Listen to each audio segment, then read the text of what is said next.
അഭിനേതാക്കളുടെ സംഘടന അമ്മയിലെ തൊഴിൽ പീഡന ആരോപണത്തിൽ സിറ്റി പോലീസ് കമ്മീഷണർക്ക് പരാതി നൽകി ഓഫീസ് ജീവനക്കാരി അതുല്യ. നീനാകുറുപ്പ്, കുക്കു പരമേശ്വരൻ, ഉണ്ണി ശിവപാൽ എന്നിവർക്കെതിരെയാണ് ഫോൺ സംഭാഷണങ്ങളും ശബ്ദരേഖകളും പരാതിയായി നൽകിയത്. അതേസമയം അൻസിബയുടെ പരാതിയിൽ പ്രത്യേക സമിതി രൂപീകരിച്ചേക്കില്ല. അമ്മയിലെ ഓഫീസ് ജീവനക്കാരി അതുല്യ, ട്രഷറർ ഉണ്ണി ശിവപാലനും ജനറൽ സെക്രട്ടറി കുക്കു പരമേശ്വരനുമെതിരെ തൊഴിൽ പീഡന പരാതി ഉന്നയിച്ച് രംഗത്തെത്തിയിരുന്നു. സംഭവം വിവാദമായതോടെ ജനറൽ സെക്രട്ടറി പുറത്താക്കിയ അതുല്യയെ എക്സിക്യൂട്ടീവ് കമ്മിറ്റി ജോലിയിൽ തിരിച്ചെടുത്തു. ജോലിയിൽ തിരിച്ചു പ്രവേശിച്ചതിന് പിന്നാലെ വീണ്ടും മാനസിക പീഡനവും ഭീഷണിയും ഉണ്ടായതായി അതുല്യ പറഞ്ഞു.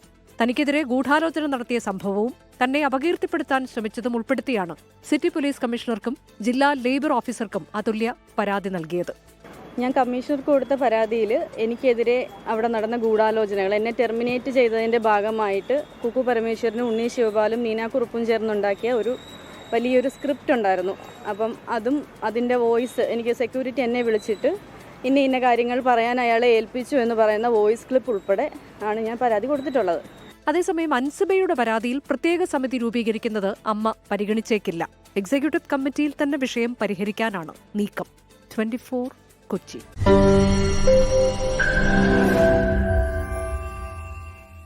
ലോകത്തെവിടെയായാലും ഏത് സമയത്തും 24 വാർത്തകളും ഓഗ്മെന്റഡ് റിയാലിറ്റി പാക്കേജുകളും എക്സ്പ്ലെയിനറുകളും വിശദമായി കാണാൻ ഞങ്ങളുടെ യൂട്യൂബ് ചാനൽ നിങ്ങൾക്ക് സബ്സ്ക്രൈബ് ചെയ്യാം.